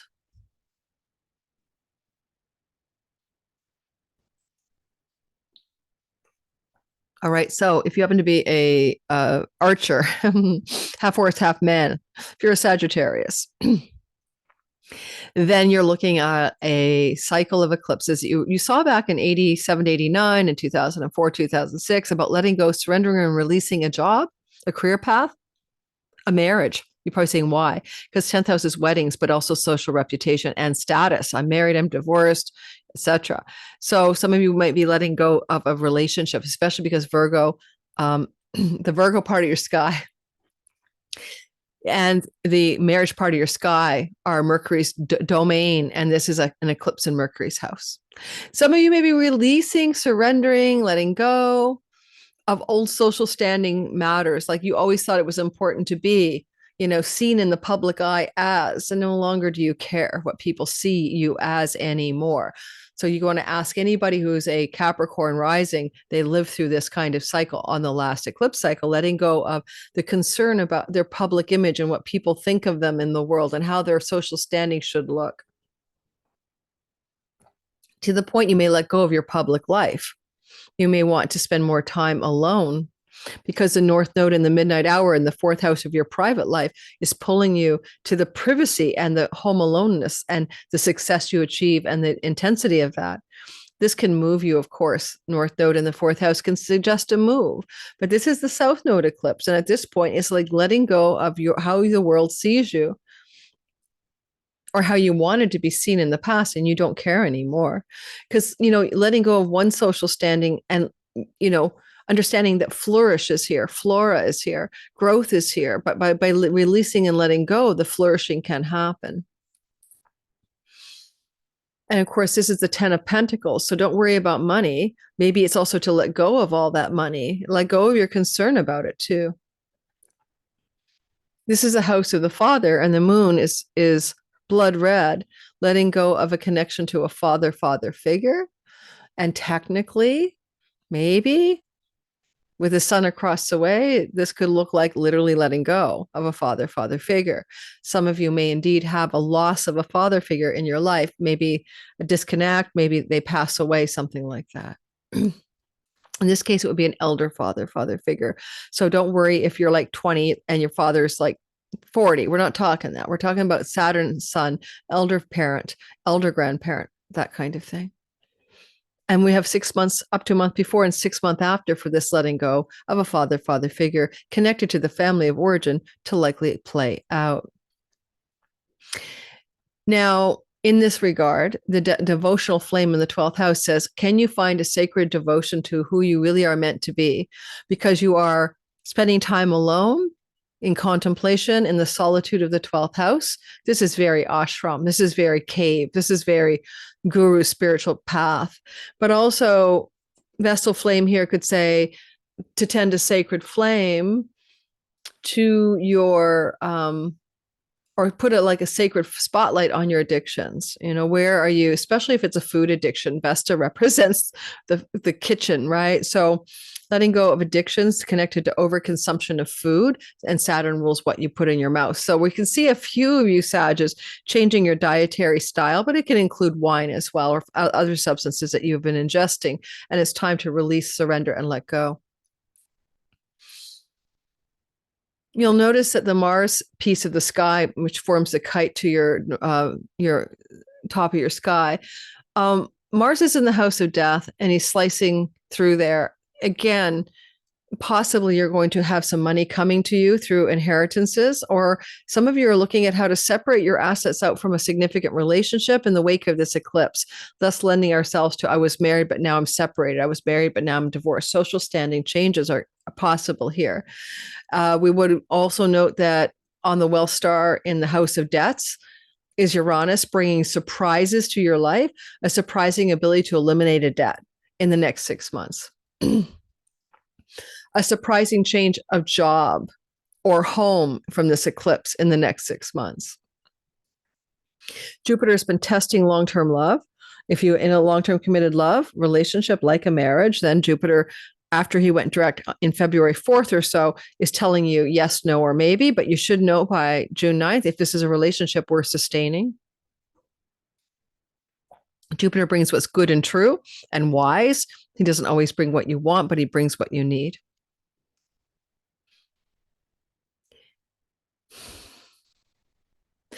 All right. Finally, there's a possibility here of a sudden change in status regarding a pet with the South Node moon and all of that.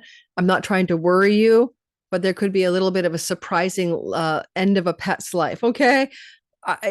Not my preference to say that for you, Sagittarius, but if you have a pet and a pet's important to you, there's an eclipse of the moon connected to one's emotions. Uranus shock and awe in the house of pet, Saturn, the Reaper in the fourth house. So there, it is a positive aspect, a trine, a sextile. So it doesn't mean that you're not sad, but it could be an elderly pet was ready to go, or that by the loss of the pet, you're going to have more freedom, especially around changing your home as well.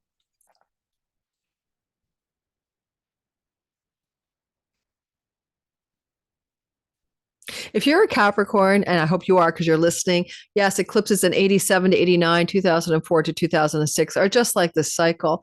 And it is a South Node eclipse in Virgo up in your ninth house that we're looking at.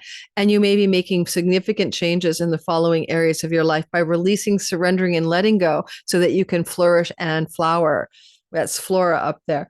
Letting go of a third marriage relationship, letting go of a visa passport, letting go of a foreign land travel, letting go of a university academic setting, endeavor, or achievement or direction, letting go of a religious path, letting go of a spiritual path that's no longer going to sustain you.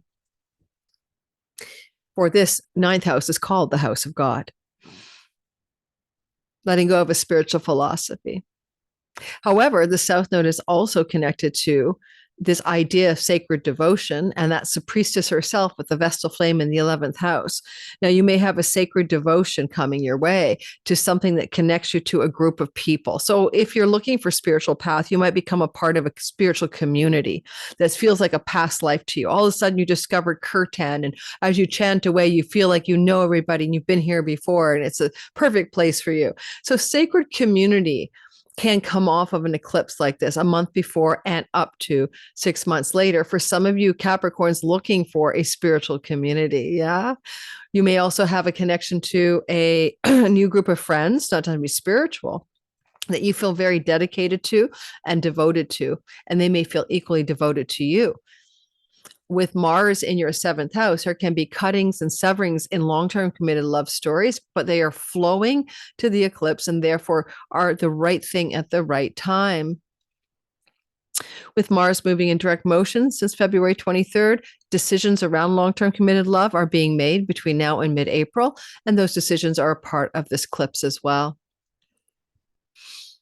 If you're in any dispute with a significant other about shared resources and finances, especially during separation and divorce, this is also about releasing, surrendering, and letting go of your worries about that situation. Let go, let God, and let the ninth house judge determine the outcome. Because you have Uranus, which is a shock and awe and surprise in the house of children, fertility, and pregnancy, and the moon in the house of grandchildren, an unexpected soulmate grandchild is coming your way. Kaboom, your children are pregnant, or possibly you are pregnant or your partner. This is a very big fertility transit for some of you.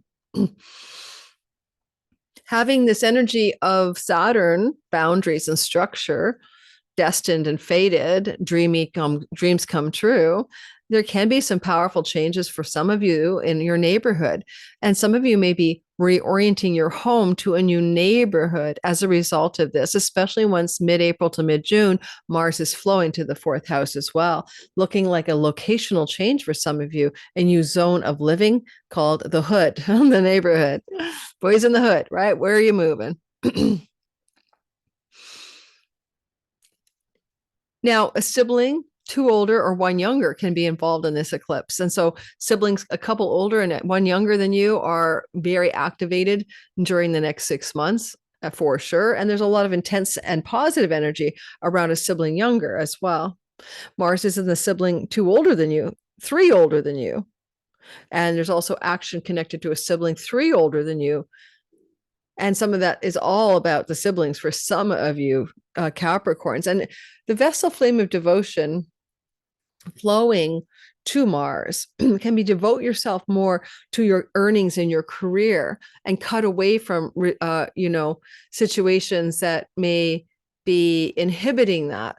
Have you signed a contract or a legal agreement to some situation? Mars is cutting that deal in the seventh house. So you can be more attendant and more devotional to earning some money in a meaningful and a dharmic way. Not too bad if you're a writer, because you got a North Node transit through the house of writing, marketing, and selling. And certainly because this eclipse flows to Mars, it kind of creates a wedge. New opportunities in work connected to writing, marketing, selling, and communicating, traveling are showing up possibly in the 6 months that follows this eclipse. Only for you for now, Algol on the Wealth Star. I mean, Uranus on the Wealth Star in the house of money, luck, including speculation. Place a bet, go to the bingo hall, buy a lottery ticket, take a gamble, be careful, know your limit, play within it. You could also be lucky in some money issues with your significant other, including winning money.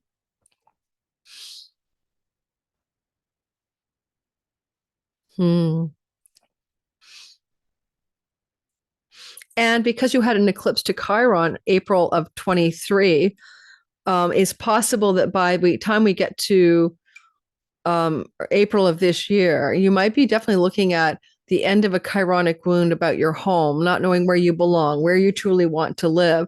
And I can see definitely some of you changing that.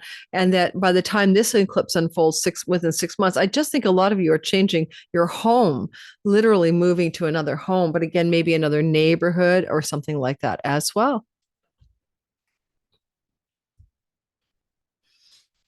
Hey, Aquarians, I'm one of you. I have a rising Aquarius. You could be the sun and moon. All of them are good to listen to. And here we have not seen since 87, 89, and 2004, 2006. Now we're back again next 18 months. Eclipses through Virgo, eclipses through the Virgo Pisces axis. And this is going to be an eclipse that reminds you of back then to some degree. Now, the South Node and the moon in the eighth house has a lot of layers to it. Because it's a house of death, it could literally mean the death of somebody in your life. But it doesn't have to be that, but it could be that. That's what I'm saying. You also have this energy of surrender, release, and letting go, but tending a sacred flame and flourishing and finding the flowering, flourishing, and growth of your eighth house. Now, Flora makes this quite lovely for growing your investments, growing your 401k, growing your chunky unearned income, but the South Node is also very much about releasing as well. So it's a bit of a mixed bag in a money house. You might want to release something that's holding you back to do with your identity. This is the old enlightenment through divestiture of the ego. Let go of the egoic self. Let go of the fictional character. Release the sense of I am Lori for me, right? Something deeper and more profound is here. The moksha liberation is available to you on the wake of this eclipse. A month before and up to 6 months after, spiritual awakening can happen. And it can happen in a lightning bolt of sudden awakening because Uranus is trining this eclipse. Don't worry about going to a meditation retreat or reading your Quran on the daily. You could literally just wake up one day and be floating on, air and have a halo and, be a non-dual saint or something. So just allow for the possibility of Uranus in a moksha house and the moon here. This is a very powerful energy you haven't had in the other eclipses. Liberation spiritually is on your doorstep. Now, sudden opportunities regarding property, land, and real estate, shocking and awe, lucky breaks, maybe financially connected to land, property, and real estate that surprise you, and connected to maybe mortgages and purchasing of homes or changes of rental property because of where Mars is sitting. You'll notice that you see a kite forming. I know you can't see it anymore, but it is here. And Mars is looking at the eclipse, and so is the Vestal Flame from houses 10 and 6. These are called Artha houses. And the Sun in the North Node opposite the eclipse with sturdy, trustworthy, hardworking Saturn, structure and discipline, indicate that you're resetting your way of making money with new forms and structures and discipline, boundaries as well, connected to your work and passion for your work, but also maybe ready to make changes in your work 6th house that benefit your health and declutter, of course, some of the space of your 8th house. It could be as simple as a new incorporation strategy, new tax strategy, but also because Mars is slicing through the workhouse, and the Vestal Flame is in the 10th. Here's a simple code. You don't want to chase the paper. You want to make some dreams come true in your possessions and earnings house, connected to feeling a sacred duty and devotion and dedication to the work you're doing. And so for some of you, there's a new alignment coming. You feel like you've got to tend the sacred flame of the career because it's meaningful to you. And yet it brings the Eartha houses alive, 10, 6, and 2.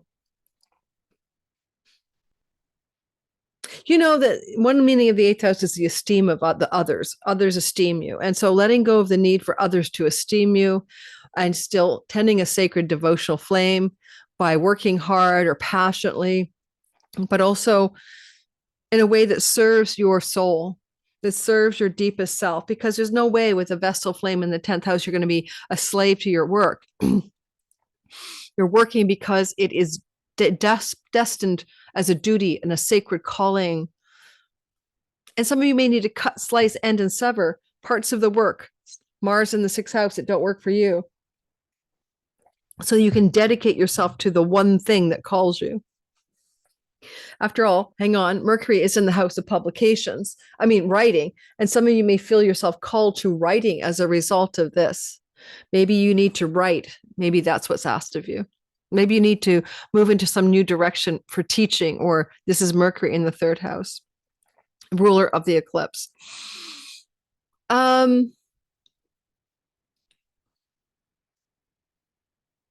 Certainly, because Saturn just reset himself. Please watch my Saturn solar conjunction video that came out Monday before this video, because it's a 1-year reset button, but in a way we haven't seen for, a long, long time because of the North Node. So this saw it in 1914.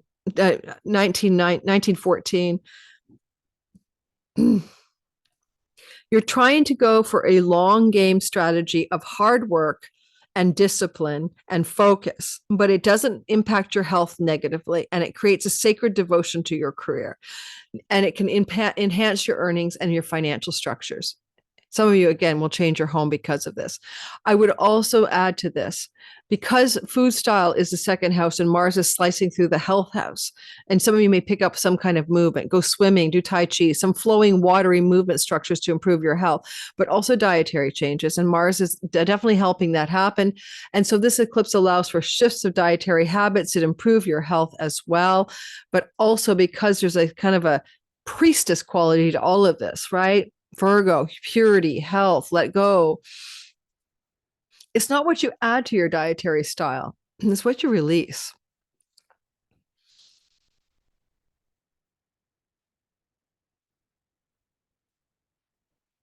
And the daily routines and the habits around your food and your exercise are changing. And you'll notice that and it won't be as hard as you think it is, because the 8th house being a moksha surrender house and not directly impacting you physically, it's very spiritually deep. It's almost like, coming off the land of the miracles, or coming off the substrate of the deep unconscious part of your being. And this can really help you shift into better health through diet, but also more sustainable work, more sustainable income, etc. The only wild card, and you can collage if you like, a new home. If I were you, if I was me, I will collage a new home. I'm going to do that. I'm going to go and buy some architecture and home magazines. And on the eclipse, I'm going to Friday night, a collage a new home, because Uranus is in the house of property, land, and real estate. And he's got some positive surprises here connected to the moon, which represents the archetype of home. The moon exalts your 4th house of home, and she's surrendering and letting go in the 8th house of deep moksha liberation. Yeah, we see a lot of energy here around the home. And with Jupiter is a lottery win for us too. So don't forget to play I'm playing a home lottery. You can't make this up, for a children's hospital in Vancouver.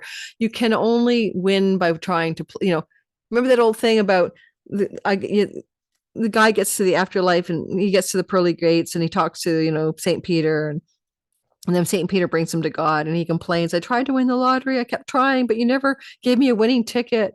And God said, you had to buy the ticket. God's not going to do everything for you. So for you guys, you can buy the ticket. Jupiter is direct in the house of money, luck, and good fortune, including gambling and speculation. Excuse me. I'm going to buy a bunch of garlic today, and I'm going to eat it. I feel like my throat's scratching. I hope I'm not coming down with something. I was in a public setting recently, busy restaurant, and you know how it is, right? Everybody out there is sick with something. I'm going to laugh at this. There was this lady coughing. I was with one of my students from the Philippines. Michael came to visit, and I was so excited. It was so much fun. We went to this great restaurant. We had so many laughs, but there was literally someone hacking away entirely in the table behind us when you should not hack away in a public restaurant during times of pandemics. And then, or whatever else is going around. And then we had this funny thing. We're walking around Granville Islands where we went, and then this person crossed our paths, and I dragged me and Michael away. And then we were leaving the island. They cross hacking it in front of us. And then Michael pulls out some Strepsils, which are like antibacterial lozenges, and we're both sucking back on them. And I'm pretty sure I'm fine, but you cannot make this stuff up. There are certain times I will not say this. I will not say this. I will be slammed. I will be slammed by saying this, but there are certain types of ethnic groups that seem to have a habit of coughing broadly in public, because I won't say what it is, but boy, oh boy, having seen this many times before, okay, many times before. And it's ironic. Okay, because I won't go into it though. Okay, so that was just me decompressing because I'm on my section. I can hear the comments now. You wasted Aquarius talking all about you. Oh my God, guys, stop already. Stop. You're getting free content. Grow up. Let me say one more thing for Aquarius. Is all right. A pet. Mars is in the house of pets in this eclipse, activated by Uranus in the house of the home. Unexpected, shocking, and surprising opportunities to have a pet. Okay. Now, Mars is in the house of his joy, connected to a Vestal flame. You'll be devoted to a pet that comes to you in a way that is surprising, that's unexpected, perhaps in the next 6 months. All right. That's what I'm going to go with. And because Mars is flowing to Neptune, a dream pet, a soulmate pet, because Mars is talking to the house of the dead, your dead pet reincarnated is coming back. These are the things I'm saying. Aquarius is, come back to me in 6 months. Tell me about your new pet. Now we're doing Pisces. I almost stopped this whole video by mistake. I'm going out for a garlic hit, guys. Scratchy throat. It's not a good sign. All right, so Pisces, sun, moon, and rising sign. In the sky, you can see an eclipse is in your 7th house of marriage. Yeah, it's what it sounds like, eclipsing your marriage. Let's just talk. South Node is here for 18 months. It was here in 1987, 89. It was here 2004, 2006. Did you get a divorce? Did you separate? Did you have a falling out with a significant long-term partner? This is all very probable. Now, if you don't do that, then you can deepen the spiritual connection with your partner instead, or pay less attention to them because it's all about you. Or if you're single, a soulmate for a season, reason, and a time is coming into your life in the next 18 months. Soulmate friend, soulmate love partner, soulmate business partner, etc. Now I've got the elephant out of the room, which is what I just did. South Node moving through your 7th house. On Flora, what will help you flourish in your long-term committed love relationships, in your relationship to your audience, marketplace, and clients, or business partnership? What will help that relationship flower, flourish, grow, and expand, even while the South Node is allowing for releasing, letting go, and surrendering? It's very contradictory here, isn't it? You'll notice that Mars is moving through the house of sexuality and romantic love. And for those of you who are single, it definitely could bring in, especially between now and mid-April, a new relationship, or even beyond that, because Mars will move into the house of dating. So you're looking at through till mid-June, a possible new relationship for single Pisces. Otherwise, changes in your relationship to your children, surrender, release, let go of the relationship to your children. Now that could just be not over functioning for one of your kids. One of your kids goes to school, moves out of the house. A Vestal devotional flame to the dharma of your life, the meaning of your life, the purpose of your life could call you back to school, to university, to education, to finding a spiritual teacher, to studying a new spiritual teaching.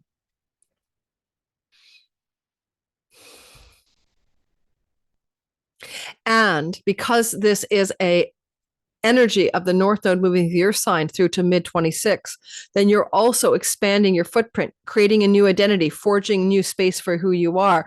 Pisces sun, a new career. Pisces moon, a new home. Pisces rising, any part of your life can become brand new because you are expanding your sense of who you are. The I am is changing. in a destined way. And you can make some of those dreams real with both Neptune and Saturn here at this eclipse. Add 6 months. What long cherished goals and dreams are you realistically able to make from the dreams and fantasies you've held? You might notice that Mars is in the entrepreneurial 5th house. Do you want to start your own business? That's a possibility for you. Shock and awe. Surprise, Uranus on Algol, the wealth star, flowing to the south node, north node axes, forming a beautiful wedge.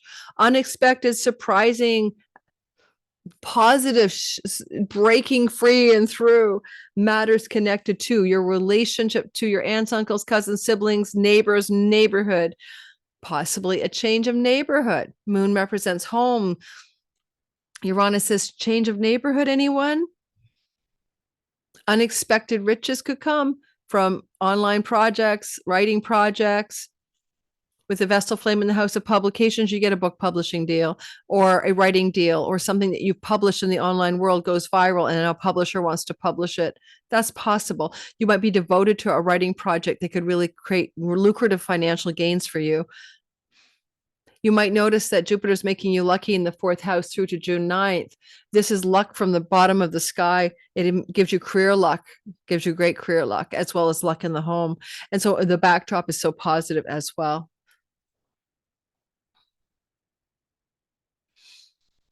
Certainly with Mercury witnessing the eclipse kind of in the peripheral vision, he would also suggest he would prefer some of this breakthrough or loss or surrender or release in the house of business partners and significant others and long-term relationship partners could benefit you on the financial front in some fundamental way. For instance, separating in a relationship means you get spousal support, alimony, you half the possessions, you get the house, right? This would include also losing a partner. No, I know, widower, widowhood, that can happen in the sky. Can't pretend it's not there. All right. Or just losing the partner because it's time to separate legally and to have a divorce. That's another thing. Certainly, I would ask you too, what do you need in order to flourish in a relationship? Because if you're not flourishing in a relationship, this relationship that you're already in will fall away. And if a new relationship's coming, it will be one that helps you grow, expand, and flourish and be, generative and fertile because of the relationship. You'll let go of the clients, the audience, the marketplace, and the relationship that does not allow the flourishing of you vis-a-vis the relationship. Pisces, you're kind of fickle, you're kind of like, you're all the mutables, like, should I stay or should I go? Toss a coin. Now I changed my mind. Pro con list, back and forth. Adaptable. I'm going to go, but I changed my mind. I'll stay. But no, not with an eclipse. Now the universe is telling you what you need to do. And the key is, am I flourishing here? If you're not flourishing, doesn't mean you don't love the person, but Mars is cutting in the house of romantic love. South Node is letting go in the house of committed love. And some of you may be having to let go of that relationship. And maybe it's already overripe. I mean, maybe January, the South Node entered your 7th house. Maybe you already know it's time to let go, but you've just been hanging on by a thread for some inexcusable reason. So those of you contemplating releasing a long-term love relationship, if you have agency over this, then do it. Maybe it's time.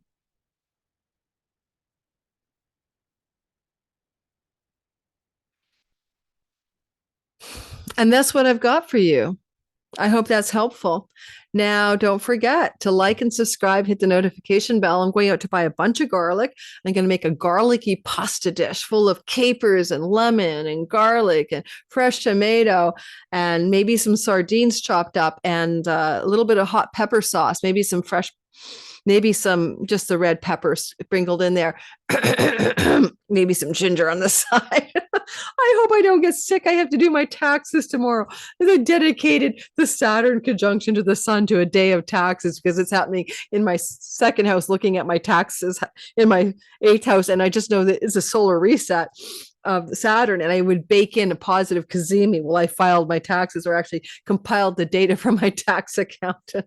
Oh my God, guys. All right. This video is going out on March the 12th. I'm recording on Tuesday, 11th, a day early for my Patreon community. Timestamps will be available in everything else. And enjoy the video. Don't forget to like and subscribe. Thank you so very much. I'll see you in the next video, which is either coming out Thursday or Friday and is about the Mercury retrograde.